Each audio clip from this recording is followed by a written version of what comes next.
Fireside chat.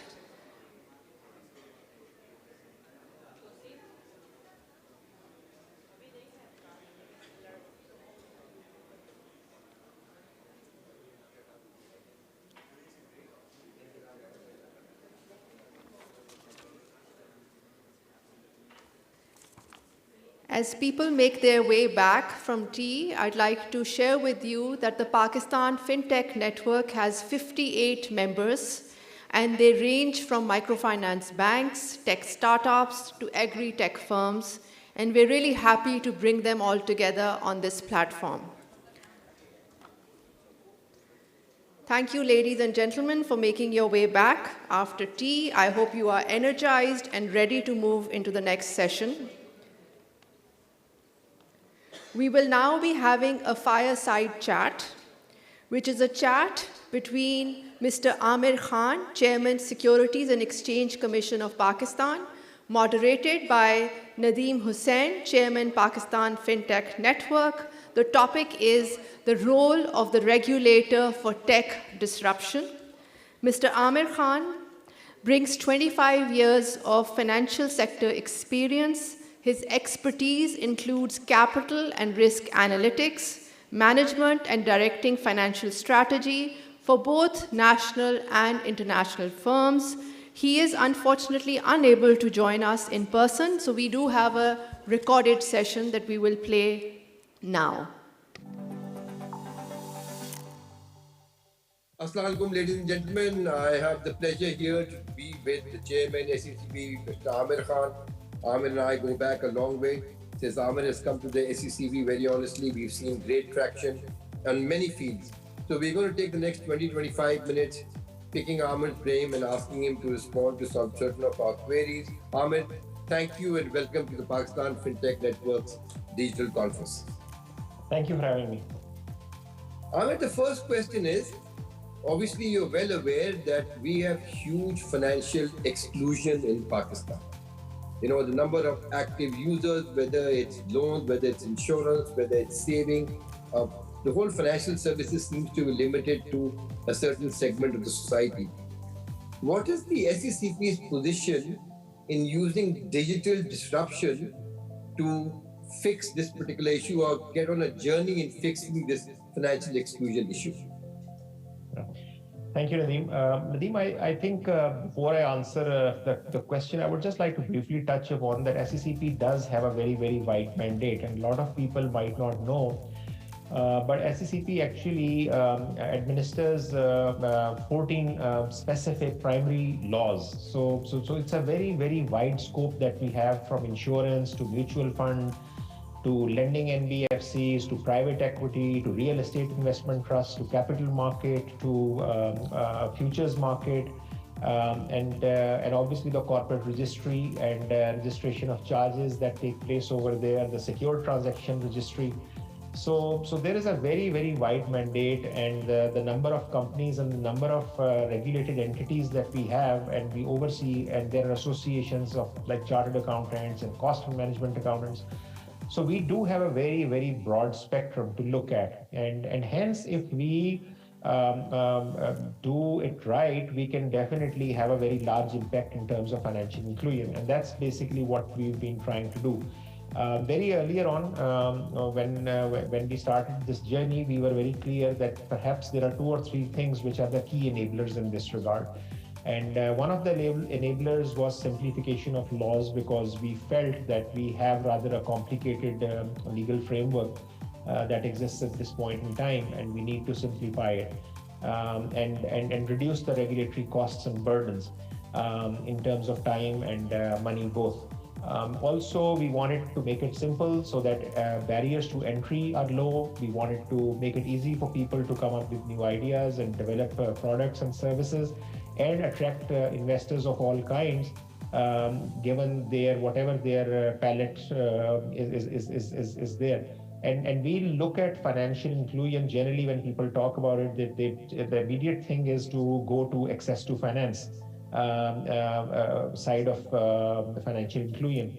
Fortunately, we have a very broad spectrum, as I said. So what we've tried to do is if we look at I'm not going to go too much into the details of the regulatory changes, but obviously they are very significant. Primarily, I think what I'm going to talk about is digitalization, and we have created enabling frameworks for digitalization, whether it's in the mutual fund industry, whether it is the insurance industry.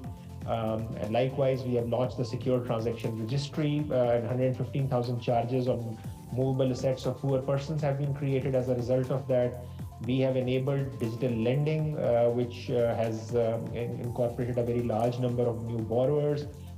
We have supported and nurtured the non-bank microfinance company space over the last few years, and they are now huge in terms of the number of borrowers, 3.5 million borrowers, and 75% of them women, and outreach that exceeds outside the boundaries of the large metropolitan cities, unlike the other financial institutions in that area. I think we've also encouraged the brokerage industry to move towards digitalization and make offerings on that. And finally, I think we have now in LOC, which we encourage CDC and support it, through which mutual funds can be distributed. Aamir, the SECP was the first regulator to create a sandbox provision. So, I mean, you not only created a sandbox, but you also have had various cohorts in it. So, what was the rationale behind creating this SECP sandbox? Yeah, I think, Nadeem, the way it started off was that we felt that, again, because of the complexity, I think there were two or three main driving forces behind it. One was the regulatory complexity of existing structures, and the need for people to invest large amounts of capital upfront. They might have a great idea, they might have a solution to a need that needs to be served, but they might not have the capital for it, they might not have the infrastructural wherewithal or the competency in terms of corporate management side of things, and yet they would have an idea. So I think one of the things we wanted with the large young population, and some of whom are very, very creative and have brilliant ideas, as you perhaps know better than me. So given that, we wanted to create a space for them to operate and try and test their ideas. The second thing, I think what we wanted was, we also wanted to basically try and create enabling regulatory frameworks for areas which were untapped so far. But I think the third thing, and the most important thing that I think was foremost when we were going on this journey to start the sandbox, was to ensure that we have an open dialogue with those people who find it difficult to get their voice across to the regulator, because this is an opportunity. It is publicized. We do webinars around it. We give a lot of opportunity to youngsters to come and present. It's a very thorough process. It's a very large team inside SECP which goes over them, and it's a very, very transparent kind of a mechanism. And we advertise in advance, and then people get an opportunity to present their business case in front of the SECP team. And then eventually the commission approves who makes it to the finals of the cohort and tries the idea. So I think there was immense amount of learning opportunity rather than a closed door regulator. It actually, I think, that needed to be opened the door for people to come and share what they thought what the market needs. And in certain instances, it did impact on how we moved in to actually improve or grow certain areas. As the industry practitioner, that the sandbox in the SECP, very honestly, was revolutionary. It allowed companies to interact within a set framework to explore new ideas and actually start doing interventions for the customers which the current laws did not allow. So I would like to talk about some of the specific solutions that were in the three cohorts that you've done so far, because I think vis-a-vis financial inclusion, these can have, they can move the needle. I mean, if done correctly and done well, and the enabling requirement comes in. So the first solution I want to talk about is the peer-to-peer lending solution that was approved in one of the cohorts that the SEP did.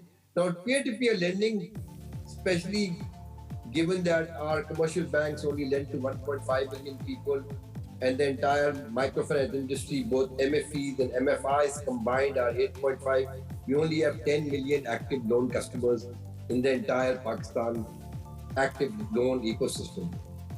But peer-to-peer lending has also experienced some challenges where they were initially first very successful in the US as well as China. How do you see, firstly, the potential impact of peer to peer lending in Pakistan? Secondly, what are the learnings and lessons in the two countries I talked about where peer to peer lending subsequently faced some challenges? How is SCP thinking of mitigating against the potential risk associated with those infractions that took place? So yeah, I mean, it was a difficult one to crack, frankly, Nadeem. And when they came, there was Finja who came up with this idea to us. But we immediately realized that there is immense potential in it because some of the things that attracted us immediately to the model was that it was scalable, obviously.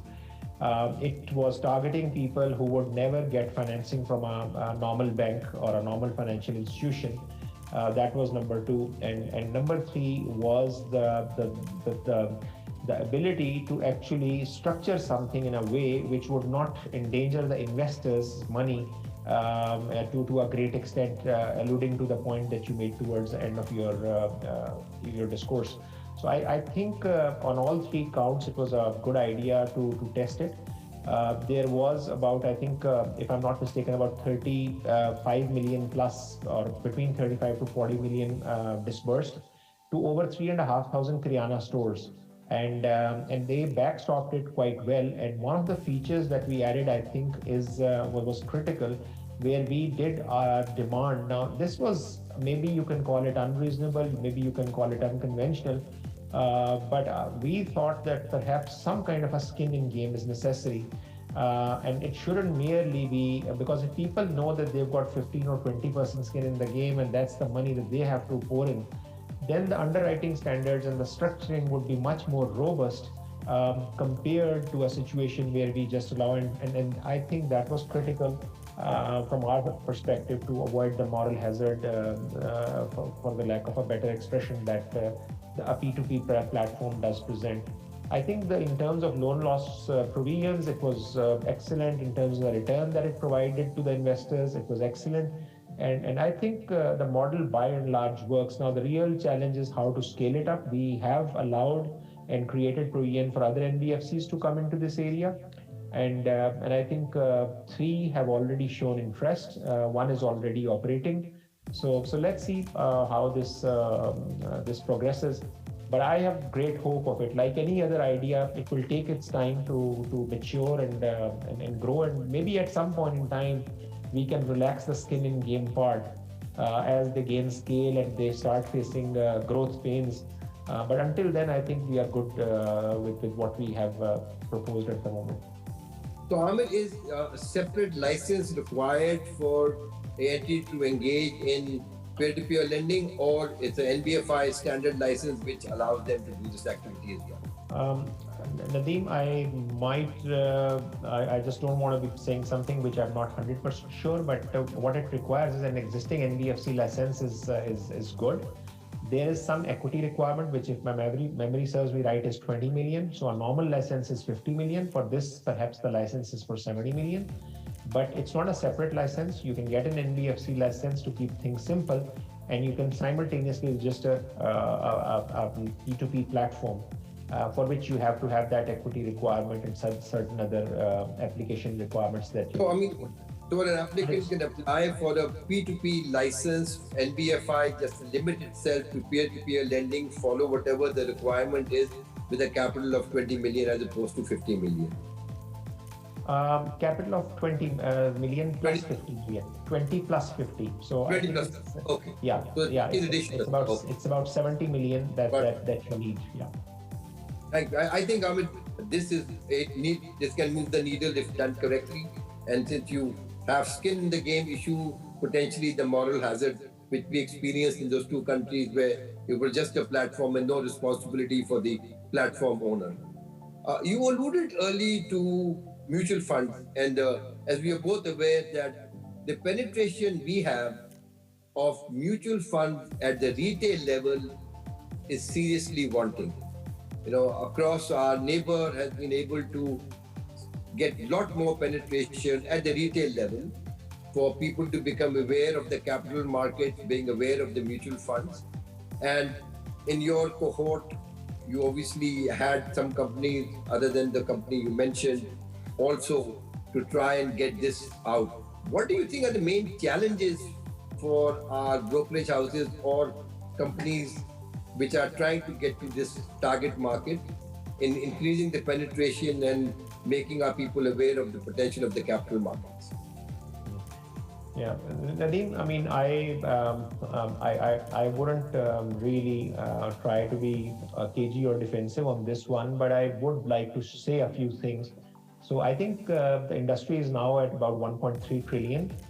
It is about 6% of the bank deposits and about 2% of the GDP. And the CAGR over the last 3 years has been, I think, if my memory serves me right, about 27 to 28%. So it isn't really that it hasn't grown or it hasn't. But the other to your other point, in terms of number of investors, yes, it has not done as well as we would expect it to, and given the size of our population. And I think a couple of things there were that on one side, we had some challenges in terms of the approach towards distribution. And that was basically the industry, it seems, was more focused on the brick and mortar approach up until 3 years back. And also, I think, in all fairness, the industry was perhaps over-regulated as well. So you put the combination of that with brick and mortar and the kind of investments that are needed to grow, then obviously your outreach gets stunted. And I think what we did was that we've enabled the digital distribution. We've allowed them to have their own platforms. We've allowed other robo-advisors to come in. Amlak is already up and running. Although I think in terms of user experience and in terms of being catchy and being connecting with younger investors, Amlak still has some catching up to do, because I was recently looking at a report, OECD report, on how these kind of investments, or what kind of investments have been attracting more younger people and what kind of platforms. So I think one of the key things that we are still missing out on, my learning, is gamification of investment. And I think we are not there. I think that in terms of the quality of presentation of the website, its friendliness, and how it does that, I think we also have some challenges on KYC, given the concerns around that area, AML area. I think we are working on a payment gate, sorry, not payment, a KYC capital market gateway project with CDC. And that should simplify the KYC process. A block is already there. We need more digital distribution. And I think the third thing was a paucity of products. And I think the emergence of ETFs. ETFs are always very slow to pick up for obvious reasons. And I think we have some regulatory challenge which we are trying to resolve for some time, but we need some approvals from it for it. Which would allow brokers to launch their ETFs. And once I think that happens, this space should grow further. Because and right now we have, I think, 7 ETFs within a matter of 2 years. We have a debt ETF which seems to be doing very well at the moment. In 2 months alone, it has, since its launch, it has done very well. So I think we have good times ahead of us. We've got the strategy in terms of the market development right.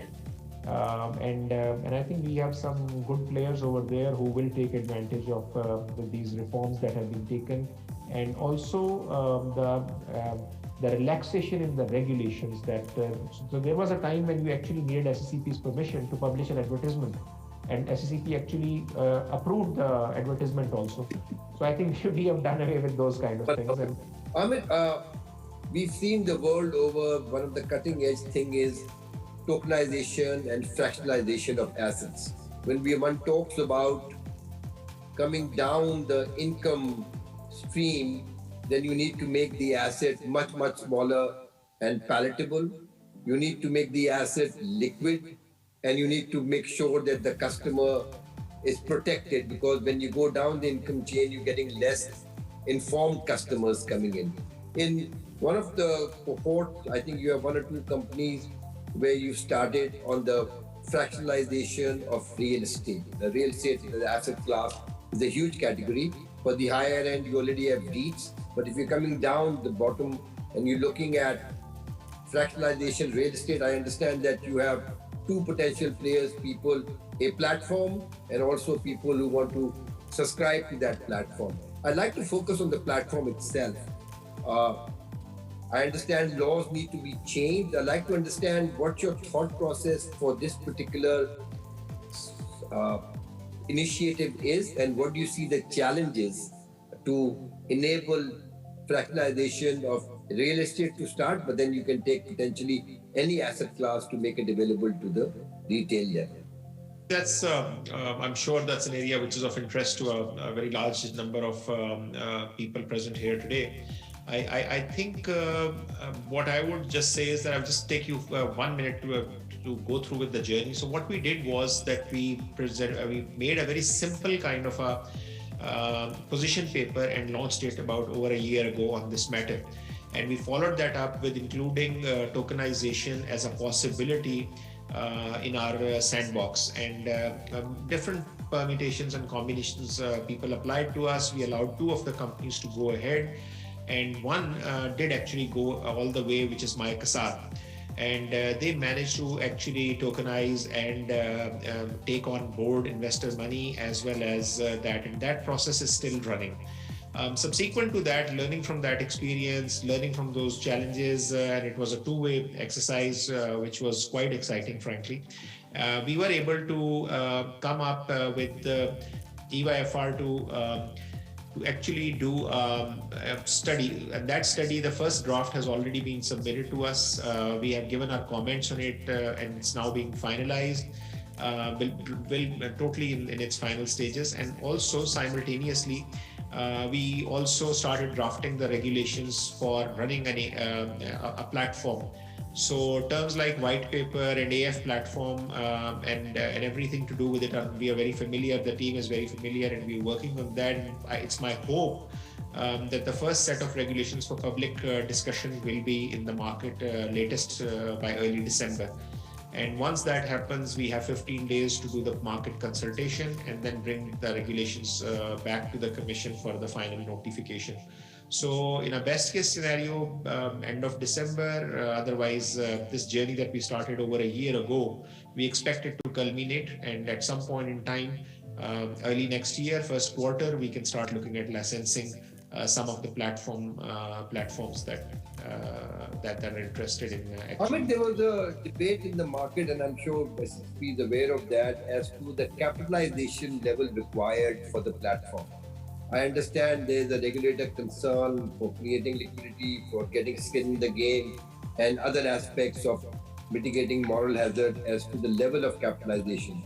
The flip side is that, as you're aware, that people who are innovative, people who are startup, don't have that level of capitalization necessary. So is SSB considering this balance while it comes up with the final number it feels is adequate for this capital licensing requirement? So Nadeem, I think the situation with this particular challenge is that we would very much want people to be attracted towards it, and we would like youngsters to participate in this entire exercise. But this, we feel that the cost of the platform, the cost of the compliance, the ability to meet KYC requirements, and also even in this case, there are certain issues around the skin in the game and those kind of issues. So at the outset, as you can imagine, this is a very, very big opportunity, and we do not want, at this stage, at least that's the thought process right now, we do not want this opportunity to actually have a false start. So it is very critical that we get the people with the right kind of resources, training, and ability to build a scalable model, and then I think at some stage if there is a need to attract more people and increase the size of the pie, so that can happen, because we are also looking at some of the global scenarios where people are struggling with controlling the mushroom growth and the challenges around that. So I think, but having said all of that, we are trying now, SCP, to have public dialogues which are very open, which are very candid, and which are actually dialogues and consultation in substance rather than form. So we'll be very open to listen to the views of the public once the regulations are put into circulation for public consultation. Perfect. Thank you, Aamir. One last question. We used a lot of your time. I appreciate it. You alluded to Nemat Capital, Nemat Collateral, in initial talk. Now, Nemat again is a revolutionary idea that the SECP helped orchestrate, conceive, and then got CDC to execute. The electronic warehouse receipt, the first one was traded at Pamex, which I understand was your ambition as well to get this traded. But the Nemat hasn't taken off where probably what your initial desire was in terms of the traction that it wanted. How do you see addressing the Nemat challenges, because it can have a very serious impact, especially if we started going down the value chain and went beyond grains at some time. I'm not saying we limit ourselves only to grains, but maybe going to perishable, which probably has more complexities than grains does. But on the face of it, Nemat looks like a huge problem solver. So what are your thoughts on Nemat, and what are the further developments you expect to see on electronic warehouses? So Nadeem, you're right. I mean, this has got the potential to be something really big, and I think it is critical, because when we talk about regulators being aligned with the real economic needs of the economy in which they operate in developing economies, this is a very critical area. Now, the challenge obviously is that the magnitude of it, especially after the fact that that agriculture is a provincial subject. And to try and create an environment or the trading of it at a centralized exchange has its own legal challenges. So this is the kind of initiative which comes along once in a decade. It requires a decade to mature, and it needs to be nurtured carefully and carried handheld for a long period of time to make a real meaningful impact. And I think it requires a concerted effort from SCCP and collaboration with State Bank, which is already there. We have a lot of support and at all levels from the management at the SBP, and I think that is the way forward. We are also trying to engage with the Agriculture Coalition. We are also trying to engage with provincial food departments. The PMAX is also trying to play its role. So this is going to require for everybody to come together, and it will take some time. I think we have to give it more time and patience and more nurturing before it blossoms into something meaningful. And once it does, I agree that the more we move towards perishables and vegetables and those kind of areas, the margins and the scope would enhance significantly for everybody involved. Thank you, Aamir. It's indeed been a pleasure talking to you. The vastness of the areas, the intervention that your SCCP is working on is indeed heartening. I thank you for the time that you've taken. I know you have a very busy schedule. If you have any ending comments, that would be great. Otherwise, I will thank you once again and welcome you, to the conference if you physically are in Karachi. Thank you very much, Nadeem. I wish everybody a very happy conference, and I hope we get some great ideas from this conference that are important and that we can move with going forward.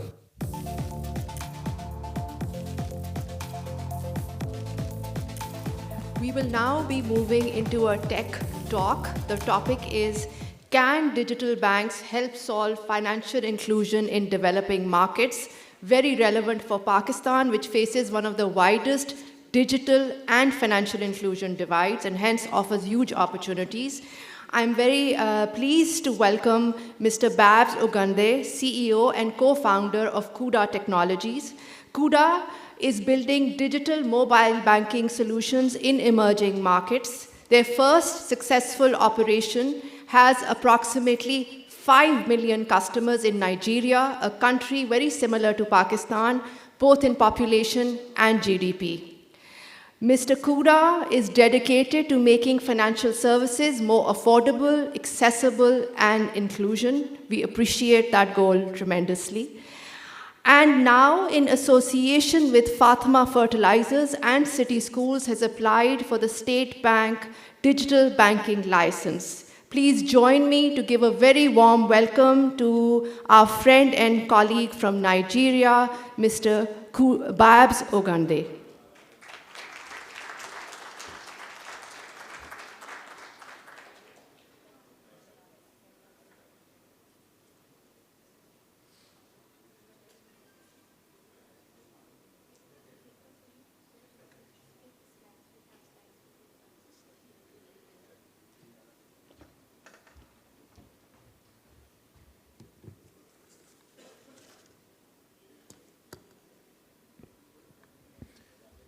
Assalamu alaikum, everybody. So I'm very happy to be here, and thank you for having me. This is my first time in Pakistan, so if there are any questions later, please be nice. So let me just introduce myself properly. My name is Babs Ogundei. I'm actually sort of been working within financial services all my life.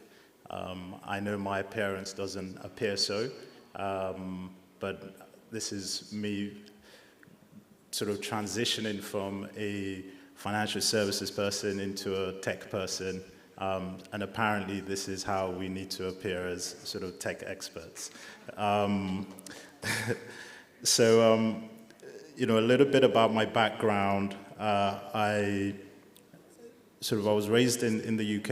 I went to school in the UK. I worked within a company called PricewaterhouseCoopers for many years.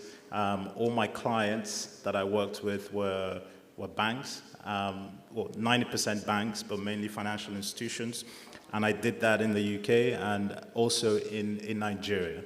And whilst in Nigeria, I also had the privilege to work in public sector. I was a special advisor on finance to the Nigerian government. The reason this sort of experience is important is because it really kind of exposed me to sort of what it means, what financial services means generally, but more importantly, what it means to people in emerging market and the potential that it has in helping people in emerging markets. And that's sort of pretty much the reason behind setting up Kuda. Now, what is Kuda? Kuda is I would say a digital bank is probably the easiest way to describe it. And the mission is to provide affordable and accessible financial services to people, and also make it somewhat rewarding as well. As we know, financial services is pretty complex. At least traditionally, it's been sold as something pretty complex, which kind of explains some of the reasons why inclusion has been difficult. Most everyday people don't necessarily always understand the I would probably say the terminology that financial institutions use to describe themselves. Again, this doesn't aid inclusion. So one of the things that sort of Kuda has looked at is how do you simplify financial services for the everyday people? And this fact is super critical in aiding adoption for the masses. And you may be asking, although someone already touched on it, why is somebody born in the UK, Nigerian, working in Nigeria, in Pakistan? And the reason for that is Kuda, along with its partners, my friends at Fatima Fertilizer and City Schools, we've applied for a digital banking license from the State Bank of Pakistan.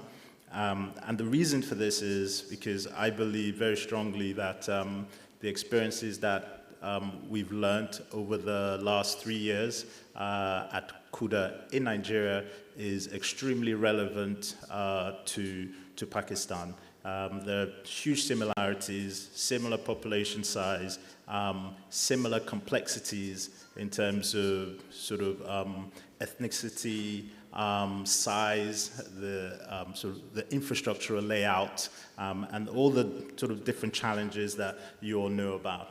These are things that we've experienced since 2019 when we launched the first Kuda product. Okay, so the topic for today essentially is talking about how digital banks, or I would prefer to call it digital financial services, can help solve the huge problem of unbanked, underbanked financial exclusion. You can see from the map, these are some of the sort of key countries that in emerging market that this problem really persists in.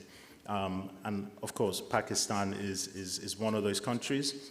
But the beautiful thing about these countries is the demography is very young. This is critical because digital financial services essentially is about relationships. It's what is your relationship with money and how do you interact with money?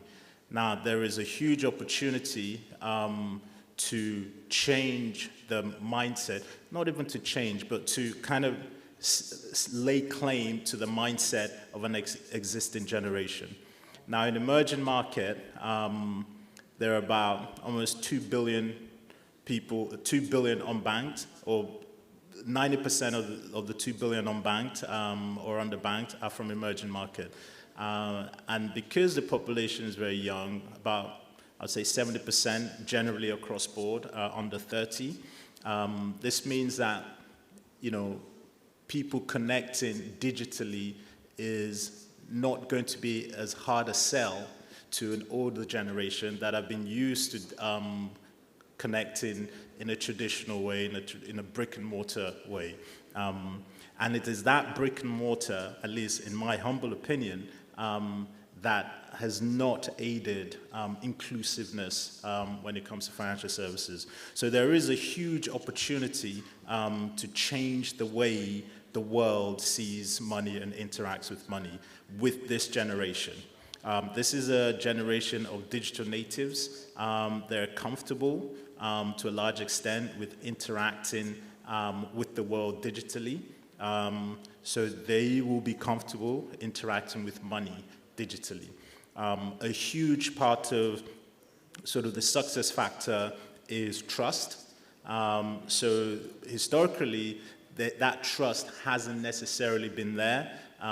Again, because financial services is generally expensive, most of the traditional players have gravitated towards a very niche, privileged few.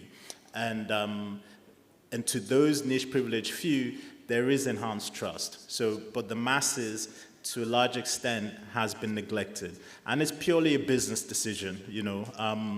The effort that I would require to onboard an affluent customer and a non-affluent customer is relatively the same.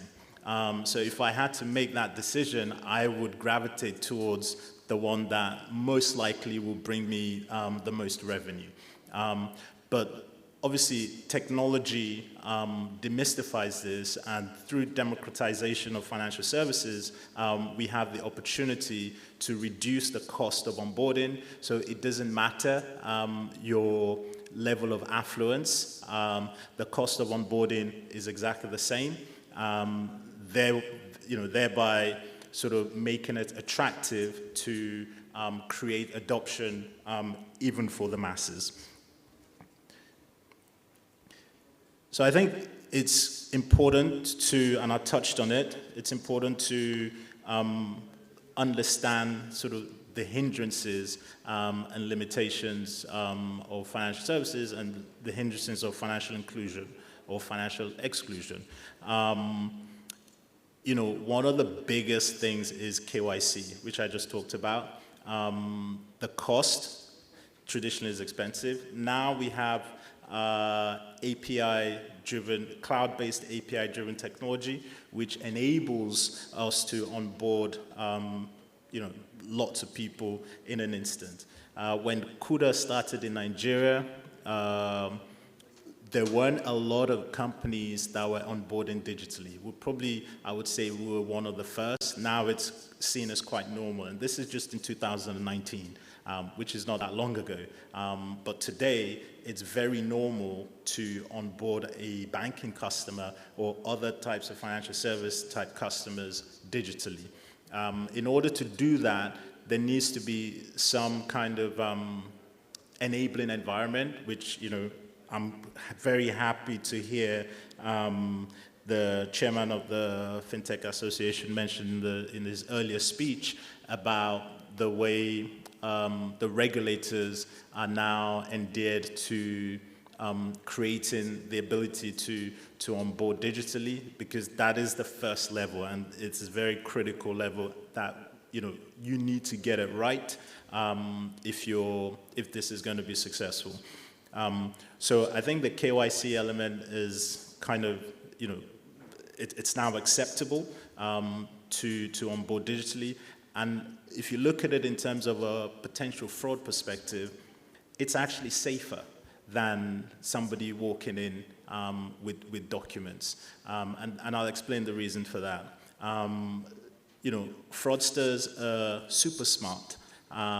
You know, they're probably, in terms of advancement and progression in technology, they're, you know, unfortunately, kind of keep up just as fast as innovators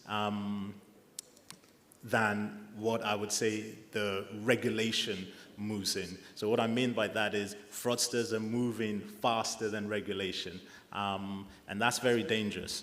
Now, what innovation has done is to attempt to remove the element of potential fraud. So if I walked into a bank with my fake documents, how would say a teller that is, or an officer that is onboarding me, how would they be able to ascertain for certain that that document is an authentic document? They probably wouldn't if it's a very good forgery. But imagine if you have direct access to the source information. So through APIs, you can connect directly to, say, the driving agency. You can connect directly to the voting agency. You can connect directly to identity management agencies, which, number one, at least you know that this person really does exist, because that is the source agency. And with facial recognition technology, you can confirm that the photograph at the direct source, at the agency, is the same photograph that has been supplied. You can do liveness checks through selfies. So when you look at it in terms of fraud, you actually eliminate the first part of fraud, which is the part that allows fraudsters to get into the system. So you've eliminated that. So going digital, even for digital first financial institutions, is actually very critical, because any kind of fraud requires a financial institution to store the money, move the money. If we eliminate that, we definitely, if we eliminate access to open accounts and whatnot, we definitely reduce the ability for fraud instantly. Another key sort of element of, I would say, financial inclusion is access to credit. So it is not enough to be banked. you need to be able to do lots of things. So yes, you have an account, but what can you do with that account? Are you able to, and I think someone spoke about sort of fractionalization, super important. Are you able to have access to increased wealth? Because that becomes the true, I think, advantage of making everybody inclusive. Because when we talk about inclusion, who does it really benefit? Digital is kind of expensive, and cash is not, at least to the user, to the end user. So there needs to be a strong incentive for me to become digitally inclusive or just financially inclusive. Because if I have my, and I'll use dollar currency, because obviously I think in dollars, so it's a bit easier for me. So if I have my $5 and I keep it under my pillow, if I go back to it, assuming it hasn't been stolen, my $5 is still my $5. But usually with digital, if I put my $5 in a bank, say, or even non-digital, just in a bank, the expectation is there's going to be some charges. So my $5, it's already small, but it's no longer $5. So what is the incentive for me to become, financially included? There isn't really any. So we need to sell and we need to create that incentive for people that we need to be financially inclusive. And there are two areas that I see that we can do that. One is credit, and one is opportunity to sort of fractionalize financial services, essentially ability to increase wealth. So if I know that, if I keep this $5 in a bank or in a financial institution and I use it judiciously, I have the ability to increase it to $10, to $15. So how do we do that? We do that with credit. With credit, there is a huge opportunity to leverage on data and the behavior of consumers, making access to credit almost instantaneous. And this sort of instant gratification is super appealing to anybody that sort of we're looking to include in the financial ecosystem. Another point is fractionalization. So one of the products that we recently launched on the Kuda app is a stock trading product, which basically gives consumers access to stocks all over the world, even the US stocks, local as well as international stocks. And what that does is it actually allows the masses to have access to some of the benefits that the more affluent segment of a population has been having for years, which is the ability to increase wealth through what I would call smart thinking rather than hard labor. And I think that's very important to start introducing that. Before technology and before digital financial services, that hasn't really been possible because of the cost of investing and the cost of doing business with some of these sort of platforms or traditional players. But fractionalization really removes that and makes, even if you wanted to invest equivalent of $1, it's possible. So I think that's super important, and technology allows us to do that. And one final thing I'd mention is education. Education goes beyond sort of financial literacy. It goes beyond trust, which is very, very critical. But it's also, we need to find a way to ensure that we sell the real benefits to everybody, not just sort of masses generally, but also in terms of gender. We need to be able to sell benefits to the female consumers as well. So, for example, at Kuda today, we have a 70-30 ratio, so 70% male users, 30% female users. But when we look at credit, we actually have a significantly higher repayment ratio with the female users than the male users. So there is a benefit to, increasing the pool of the female consumers.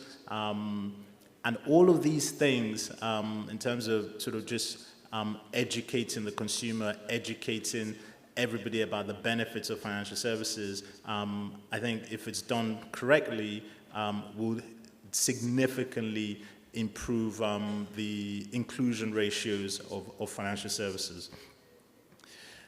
Now, if we look at, again, some of these things I already touched on, the solution. We talked about onboarding already, super important, so I'm not going to spend much more time on that. But some of the other things you're able to do in terms of some of the features that you're able to provide makes it really attractive through incentive creation for people to start using digital financial service products. There's a feature that we have called the budget. So there are two things. It actually uses data to understand your behavior, and that way it automatically creates a budget of how you should live your life. Now, without thinking about it, you already can sort of comfortably spend money with the knowledge that you're not overspending. If this kind of thing is, I would say, the way to educate and build trust within communities. So, because a lot of it is, as I said, not just about having an account. It's about, what do you do with the account and how do you use it?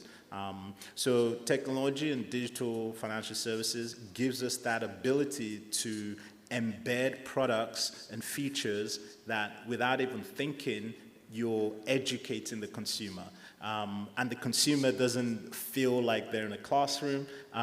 Just by using the product, automatically, there's education, there's literacy, and there are incentives.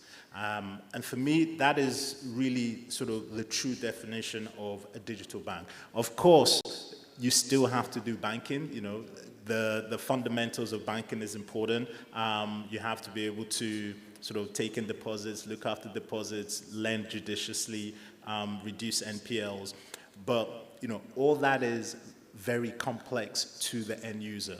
So what digital banking does is it creates this persona that the consumer interacts with, it becomes comfortable with, and starts to trust. And in the back end, clearly, as a business, you still have to do what you have to do.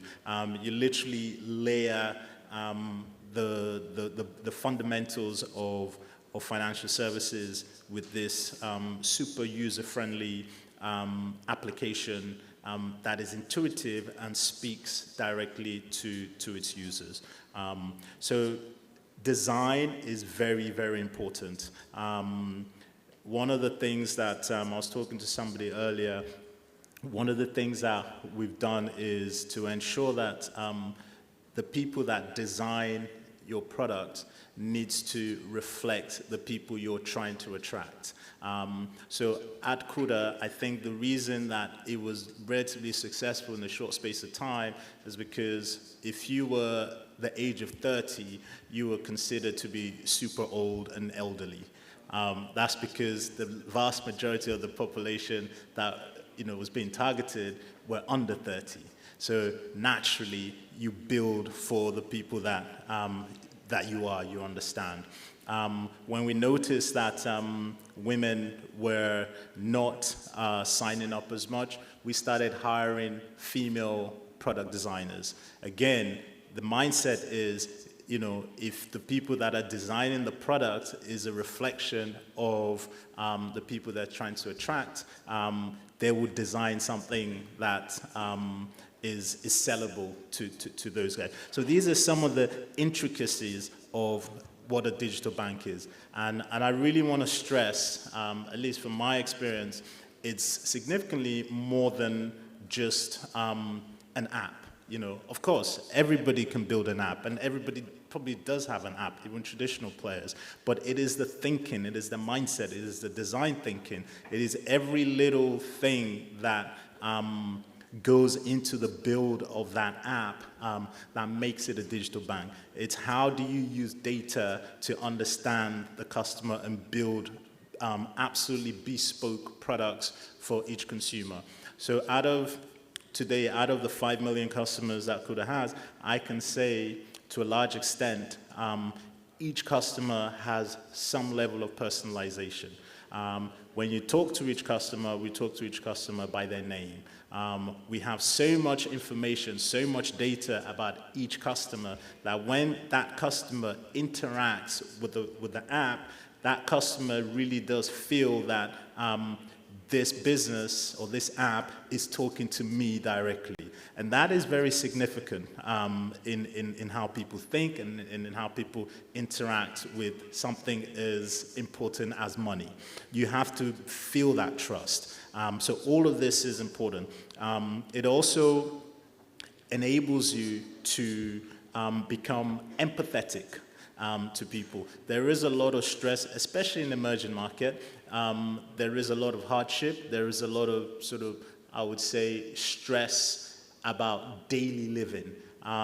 Now, you know, there are challenges even when you're looking after people's, what I call people's livelihoods, you know, because that's what it is. It's not just people's money, it's people's lives, essentially. And it's really a life and death situation. So you have to be in a position to be completely empathetic, even when the consumer is probably not in the right, but you have to find a way to show that empathy. Again, technology gives you the ability to do that. You know, imagine sort of someone walking into a bank and there are issues, it's end of day, the cashier or the teller is also human, also tired, you know, so the consistency of service is not there and can vary. So, you know, I think with technology you can standardize, and that standardization is also something that brings trust. Now, finally, you know, all of these things still needs to make money. So how do you do that? Okay, this is just a case study. Again, I already spoke about a lot of these things, investment, fractionalization, you know, but we need to make money. At the end of the day, it's still a business. So how do you actually make money and build a sustainable model that enables the continuation of the services that you're offering?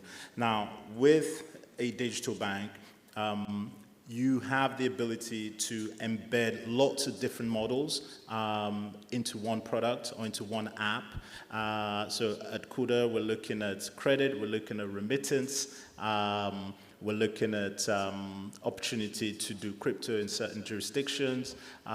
So, you know, it really offers you that ability to move super fast, cross monetization opportunities, which as a traditional business doesn't really give you that flexibility. And you need that flexibility, you need that monetization potential to be able to scale relatively quickly and serve the consumers in a way that is affordable to them. So if you're not charging them, if you're making things free, if you're reducing costs, you know, where do you get your money to keep the lights on? These are some of the areas that you know, that you can do, that you can use to achieve that. So all in all, I will close with saying, there is a movement in the world today of digital transformation. I think one of the silver lining of COVID, if there is any, is that it has accelerated the acceptance of digital transformation across different generations. So I think it's super important. The quicker that we understand and appreciate that digital is here to stay, the quicker we plug in, I think the quicker we start winning the battle for inclusion in every sort of walks of life. Thank you very much.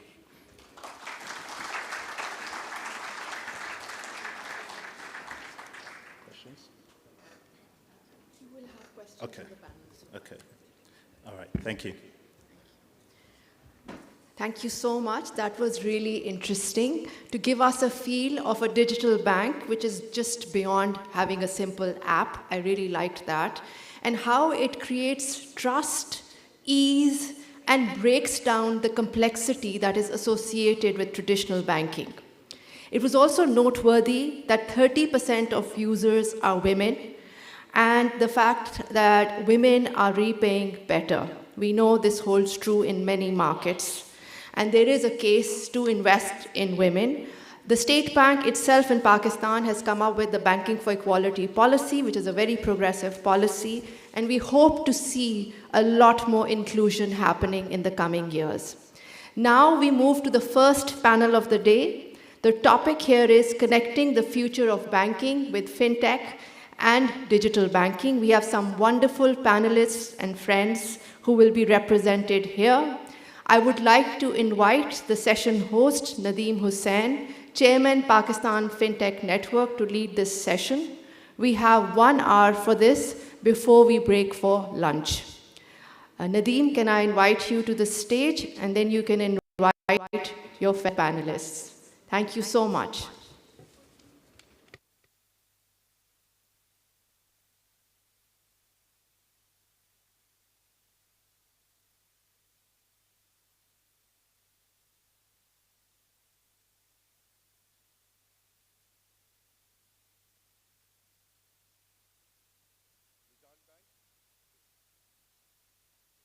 Rahmat Hashmi, CEO, National Bank of Pakistan, Mudassar Aqil, CEO, Telenor Microfinance Bank, Babs from Huda Securities.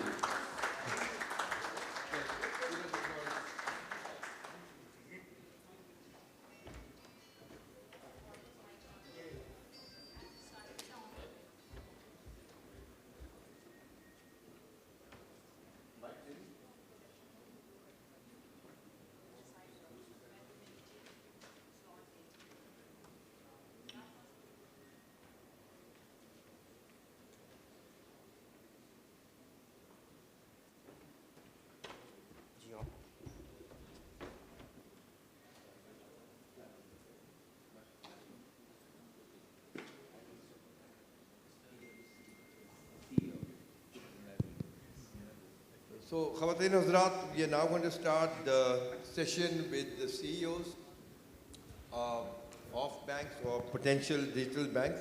मेरे साथ, there are players who are potentially transitioned to get into digital banking and change the customer journeys, and then we have players who have aspirations to come to Pakistan using their expertise from outside and bring that benefit to Pakistan and change the customer journey. I'm going to start with Irfan. As you know, Mizan Bank is now the most profitable bank in Pakistan. It is also the bank which has one of the highest ROIs and has been very successful in its year-on-year growth, high customer retention.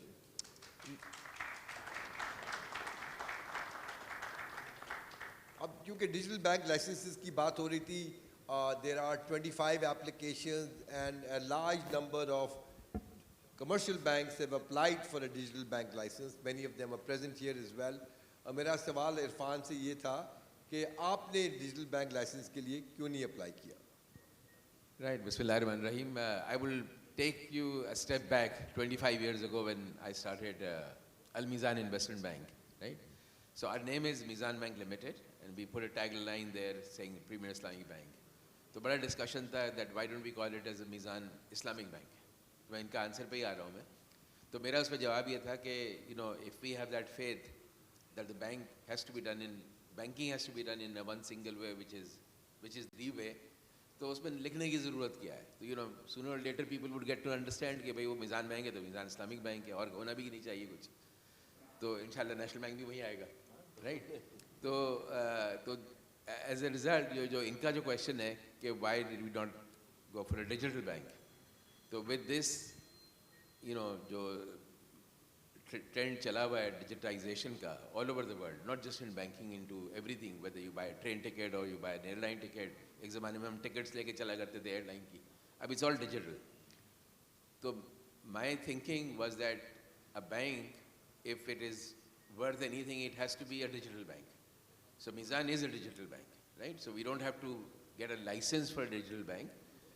I personally feel that if you don't have a banking license per se, then if Mizan didn't have a license from a digital bank for banking, then probably we would want to go for a digital license.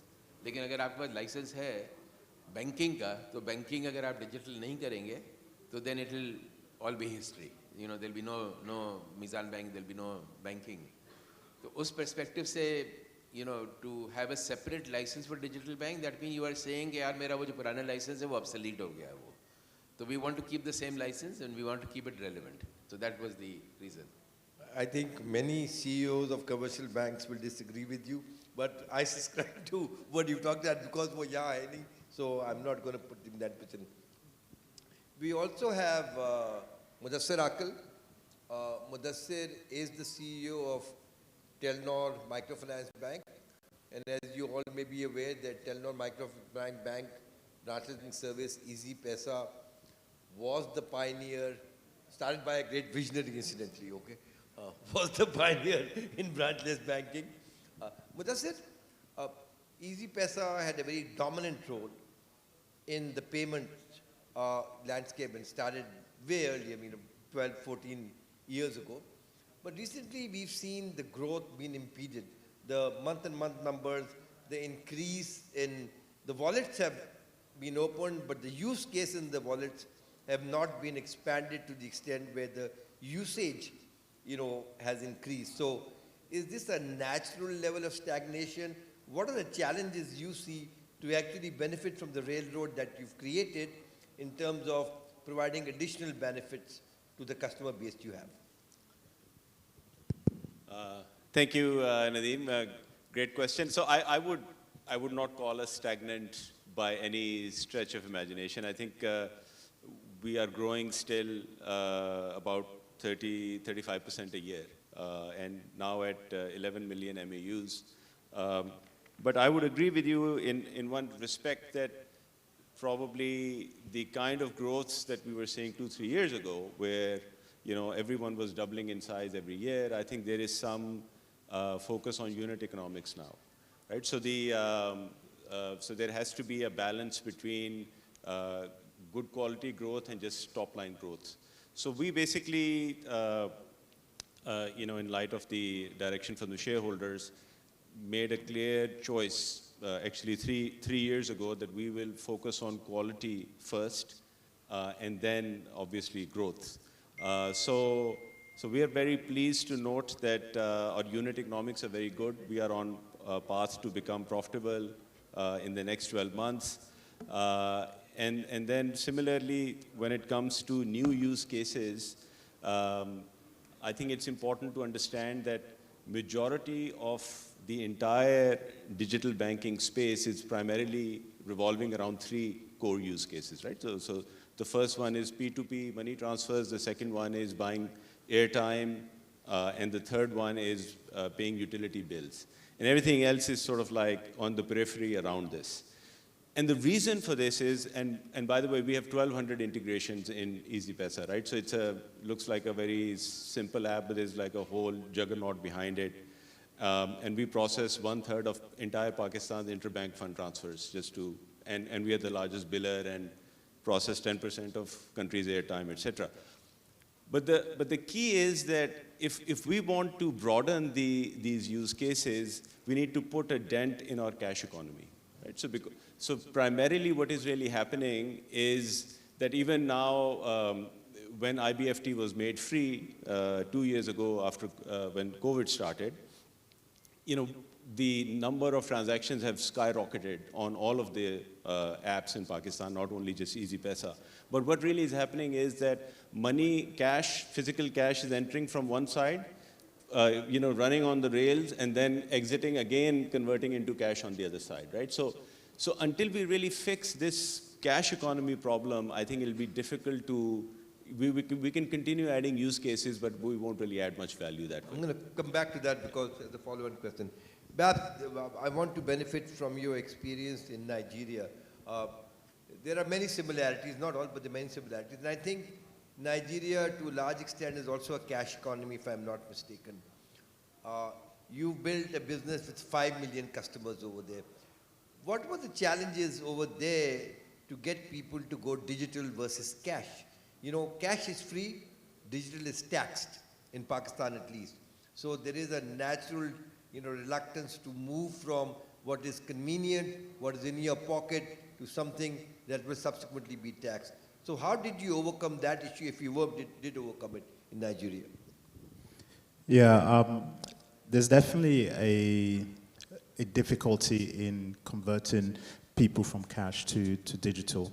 But I think incentives are super important, and letting people understand the benefits of being digital.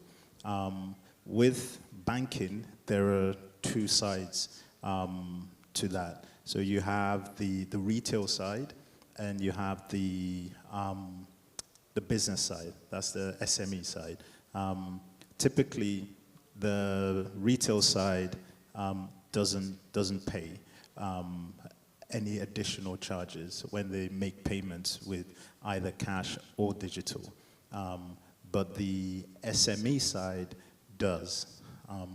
So I think what is important is why should the SME be shortchanged for accepting payments in non-cash? So you have to sell that to the SME. And some of the things that you can sell are things around sort of inventory management. Instant settlement is also important. I think that was one of the limitations previously. If you paid digitally, they didn't always get settled on the spot. But if you can provide instant settlement, you can also provide credit. So again, to expand your business, it's an incentive. So you have to create those incentives. So what they're paying for is now no longer them receiving the payment. They're paying for all the other services that are being offered. So even right down to things like accounting services, even the tax that you talk about, the tax management services, the benefit of paying tax, I think that can be sold to businesses as well. So incentives are very important, and just understanding of why they should receive money digitally. Rahmat is the acting CEO of National Bank of Pakistan. National Bank of Pakistan, obviously, as far, is the nation's bank. I mean, in terms of managing the government accounts, the transactions that take place on behalf of the government, other than the private sector that they manage. Rahmat, same question to you. We are a cash society. We've got, I think, 3.5 or 6 trillion of printed cash swirling around, not in any bank account. Immediate disincentive for doing a digital transaction. Immediate disincentive for digital transaction because you're not only paying tax, but you potentially could get caught in the income tax then because the FBR can come after you right now. What in your mind, should be advocating to the government if we want this economy to move to the digital sense? This is a serious challenge. What in your mind are recommendations you think we ought to be working on to reduce our dependence on cash? Tough question. But I'll address it in a different way. I think, as Babs said, in most economies, there is always this tendency of a cash economy, right? And that cash economy and tendency can come from perceptions as well as realities. Either there is a fear of the taxman, or simply it's just my habit to go and pay cash in a bank branch for my electricity bill. So I continually take money out from your digital channel and then go and physically put money into the bank as a electricity bill or a gas bill or a telephone bill. Now, from the banking sector, you can have the connectivity and everything wherewithal, where the person doesn't need to come to the branch anymore and make those payments, because the public is already aware of the fact that the electric utilities, etc., NADRA, etc., there is a connectivity. So that's not taxable. The fear of the taxman from those is not there. Then comes the issue of the cash economy. The agriculture sector and the SME sector, they tend to even pay for inputs by cash. And that's simply partly due to records, but partly also due to the fact that that's how they've done it since they were in business. Now, the attempts, if you take that kind of landscape and see what the efforts we made. So in terms of attracting the public to the banking sector, I mean, service quality, etc., is there, but also reaching out. Okay, financial inclusion may seem like a relatively new term, but banks like us, we've been in financial inclusion since we started, except that financial inclusion was based on a bricks and mortar setup. So, okay, so when people ask as to what we've done or how we've enabled it, so we talk about the fact that, okay, we have X number of branches in what are called, what even the State Bank calls, unbanked areas. But the benefit that we've derived from that, and the benefit to the people that has been derived, is that the availability of those branches has also not only enabled them to open bank accounts. So these are not government related. These are private individuals, etc., farmers, etc. So over X number of years, we've built an agriculture credit portfolio in those areas. So those people have come into the banking system and they're well aware of the services or benefits of using a bank, albeit in remote areas. Now as we go towards the digital journey, it's a change of model, but the intent has to remain that we have to reach out as a services provider to encourage people to use banking services, because credit is a necessary driver at times for growing your own business. So it is in their own benefit to use the banking sector. Until people sort of don't take the tax as a reason for not banking and cash, using cash, then the evolution is a longer term evolution. Now, yeah, you're right, the fiscal measures can be taken to encourage this process, but that's a matter that is related to a larger debate on fiscal space. Irfan, obviously, one of the successes of Mizan Bank in getting this high level of profitability, growing year in year, has been your customer journey. I mean, obviously, your retention of customers. What are you doing in terms of using that customer data, in terms of building personas, in terms of addressing the data you have in the customer and translating that into monetizable solutions at Mizan Bank? You know, how do you see this customer data that Mizan holds? And second part of the question is, what's your view in open banking of customer data that the customer keeps with you being made available at the customer consent to a third party? Right. I'm just thinking to answer this question that Mizan is probably one of the highest granular bank. 65% of deposits come from individuals or small savers. That's the highest granularity rate in Pakistan. So obviously we have huge amount of customer data. Now we are building expertise in as part of our digital transformation to have artificial intelligence and all these areas through which we can actually go and target customers for their specific need. I mean, we haven't gone, I would say, only a small distance in that, but as we grow and as we take momentum on that side, I think we've got a lot of data with us in order to reach the customer and to understand what their needs are. And I feel that, it's like this is the beginning of the story, and once that comes in, the credit offtake on that consumer side would really rise. So we will take advantage of that. And the second question about making our data available to outside, to be honest with you, I'm not an expert on that side. I don't know much about it. But I know that now data has to be shared, obviously with prudence and care. And whenever that happens, we've got enough people on ground to make sure that information security and all those things are there, but we'll be very open to have that available. Babs, the 5 million customers you reach, I'm told, has been in a relatively short time frame. So obviously, the solution set you had was something that attracted the customer. Two questions related to that. How important was the UI UX? How important in your own experience was the customer journey? Nigeria is a competitive environment. It's not that there's only one Kuda, there's several digital offerings. So how did that help you? And how important is that as people build digital solutions in Pakistan?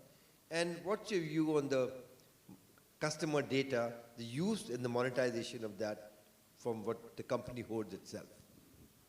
Yeah, so I think the customer journey is very important. And you have to literally simplify it as much as possible.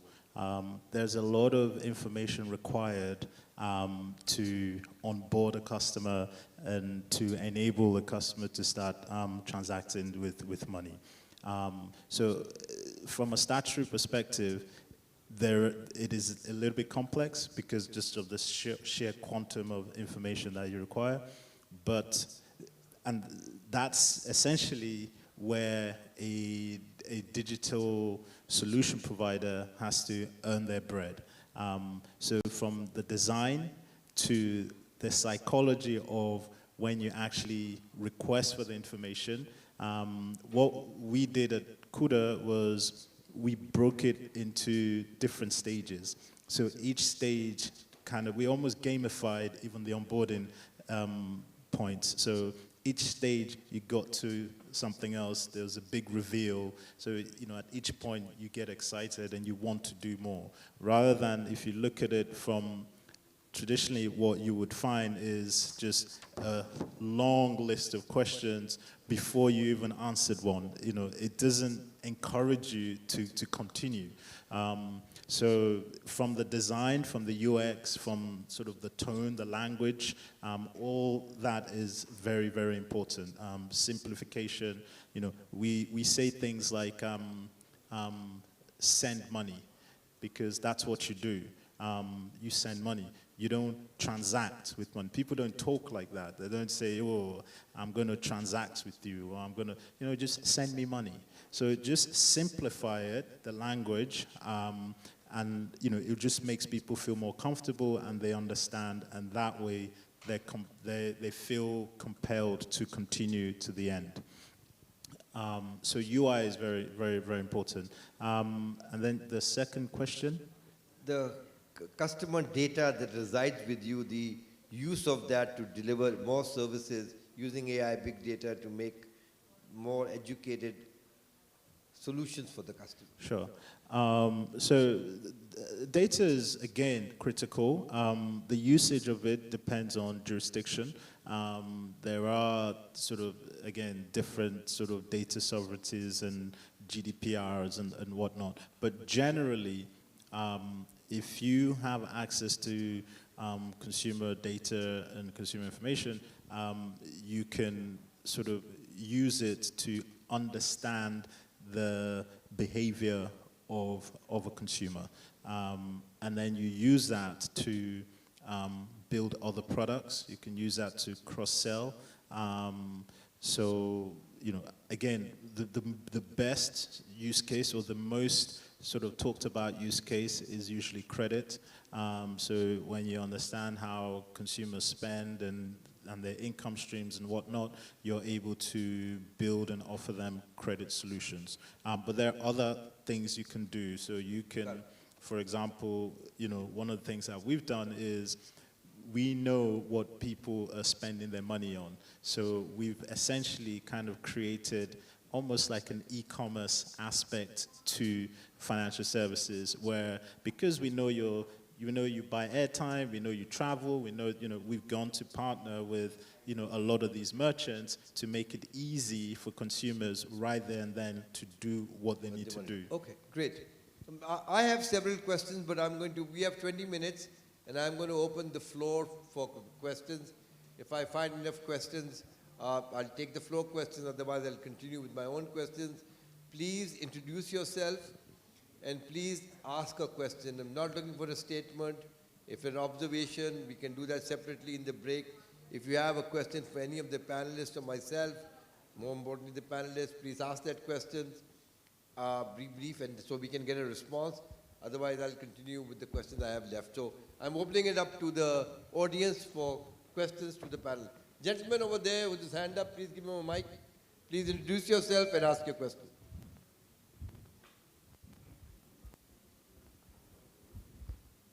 Assalamu alaikum. My name is Syed Izhar, and I am head of product at Digitify. My question is for Irfan from Mizan Bank. The thing is that just like Islamic banking, the term Sharia compliance and Sharia compliant fintech is also coming up. So being the finance or Islamic banking, are you thinking towards enablement of the fintechs to come up with some standards, to comply with those standards, to be able to showcase that they are Sharia compliant on not just on Pakistan level, but on world level? Oh. Right, thank you. You see, Mizan Bank being solely Islamic bank, we don't have a mixture of both. So obviously, whatever business we do, whether it's just, you know, movement of money from one to the other end, we always have to see the Sharia compliance side of it. So the answer is that whatever we do digitally or through a fintech or any partner, the Sharia compliance test has to be done on that side as well.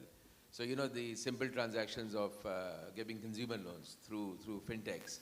So obviously consumer loans would attract the way the transactions are happening. So yes, the requirement would be that every single transaction which we do either on our own platform or through a fintech would have to meet with all those requirements. So we can talk about it in more details, but yes, the answer is yes. Gentleman over there, please, in the white shirt.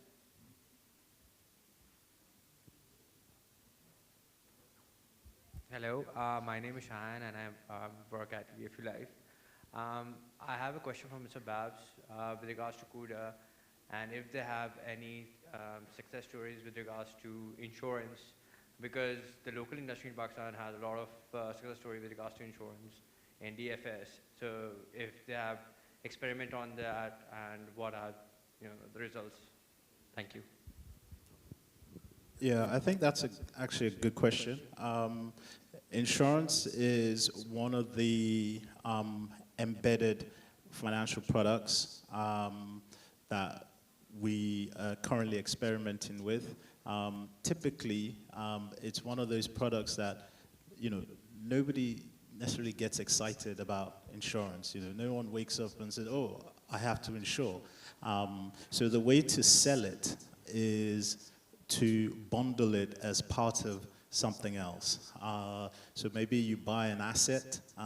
If you're using, so at Kuda, if you're using your card, for example, automatically you can be offered insurance at the point of purchase, and you don't really have to think anything of it, and it can be done either paid instrumentally or at once, just depending on what the consumer wants. So it's an embedded product in a larger financial product, and that way I think it's easier to sell. Otherwise it's just difficult. Nobody really tries to insure in isolation. Okay, thank you. G. Gentleman in the back over there, the gray shirt, suit, jacket, please. G. Hi, my name is Zohaib Beg. I'm the country head of Channel VAS, which is an AI lending platform and credit scoring service provider. My question is that given that the lending services in Pakistan have been limited in terms of consumer lending, question is that what do you think are some of the key barriers to the scalability of digital lending in Pakistan? Sid, do you want to take that question, please? Zahid, very pertinent question. The penetration of credit in Pakistan is still roughly around 4%, as I understand. So, and just like what Channel VAS is doing with Jazz Cash, we are doing this from the Easy Paisa channel, where we are leveraging the GSM data and the payment data to actually give loans. Now, how we can scale it for every common Pakistani, the challenge is that the amount of data available is very limited. If we look at the credit bureaus alone, there is very small number of people who have presence in the credit bureau. So we need to use alternative modes of data, number one, and then there has to be some data exchange available, such as one of the ones that Nadeem has invested in Prosper. Maybe you can talk about it, where various different types of data can be used as credit proxies. So for instance, we are doing some work with the utility bill data. We believe that the electricity bill of a business owner and the amount of money which is given to them has a very direct correlation. So we are simplifying and sort of like creating a credit score based on the electricity bill of a small business owner. Similarly, e-commerce is taking off. There's a lot of potential there in data, etc. So in essence, I think the most common data set available right now is using GSM data. After that, there is bill payment, but there's so much more available if we can digitize that information. The gentleman on the right, please. I see this is a very gender imbalance there. None of the ladies are asking questions. I would have given you preference. Ji. Right, so I don't have a mic, but... back up. Aage, aapke piche. Hello, yes, my name is Mohammed Usman. My question basically from Mr. Babs, because he was just mentioning about that insurance is inbuilt into his products or with anyone who is dealing with insurance. We have seen that just a few months ago in Pakistan, even in a developed country like Australia, and very recently in Bangladesh, that climate change is making insurance much more difficult. And we know about, well, I know about at least two models. One is the basic insurance model, you pay a premium and everything. The other is an index-based model. But regarding farmers, my question to anyone who can answer is, how can we design a product which sort of gives them a security that if there is another flood and if the whole community or city is wiped out, and just keeping those things in mind, how can we make a better insurance product that will attract the farmers and other small-scale businessmen towards? Thank you. Yep. I'm not sure, Babs, if you've done index-based crop insurance. If you have, great. Otherwise, there are several parties. Anybody yet? Otherwise, I can just, I think what you're talking about is there is, obviously all over the world there is now index-based or some variant of that rather than a general kind of a crop insurance. If I'm not mistaken, one model is right now on a pilot level in testing by a foreign insurance company, I'm not sure the name, and a couple of banks are looking at it. And I think once that sort of a proof of concept for Pakistan comes through, then that will not just be climate change or, it's not just for a flood or anything, but it will be for that area, rains, excess rains, less rains, high temperatures, low temperatures, it will all factor into that. So it will capture what you're trying to cover in the risk already. Yes, the lady over there.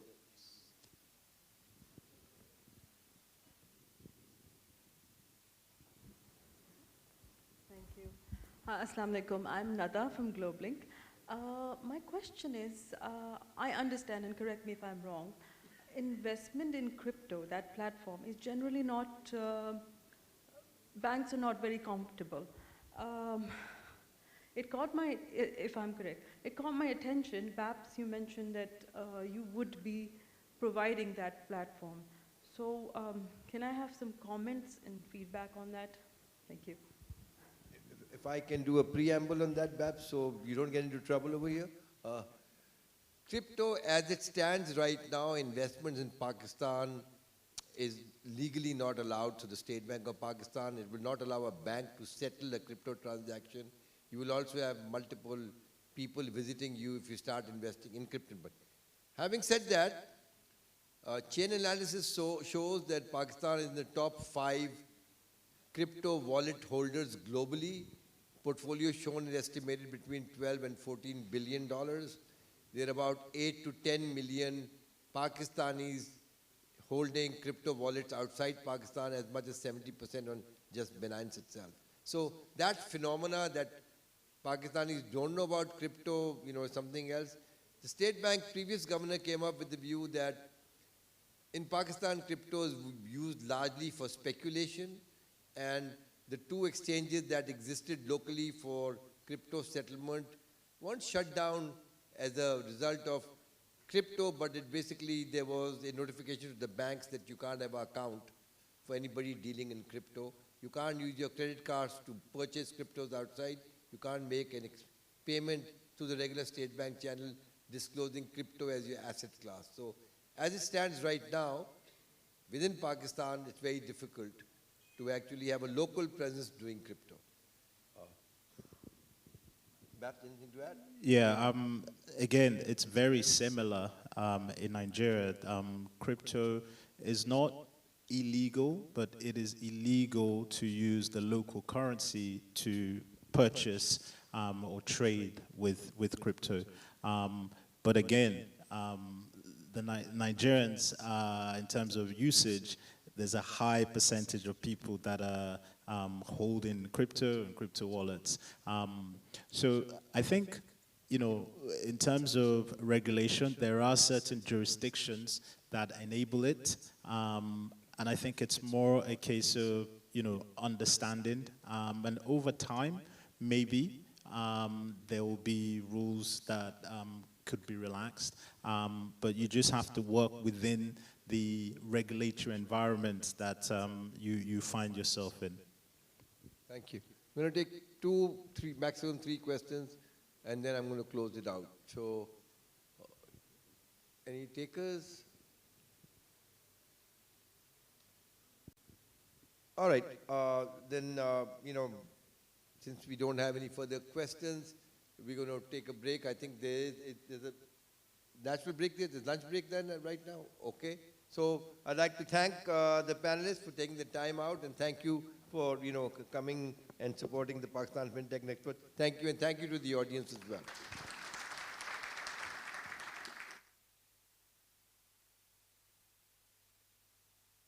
Thank you to the panelists. We are now going to close for lunch. I would like to invite you all back by 2:15. Let me also remind everyone that in terms of what's next, we have 3 very exciting panels coming up. One is on inclusion of customer in the digital journey, then on digital lending, and the last one of the day is agri-tech. I would also like to share with you that tomorrow on day 2, we have a design workshop, which is on Rust and future of fintech. If any of you would like to join in, because this is for the FinTech members, but we have limited seats for people in the audience, you can register for it at the registration desk. So enjoy your lunch break and please be back by 1:15. Thank you.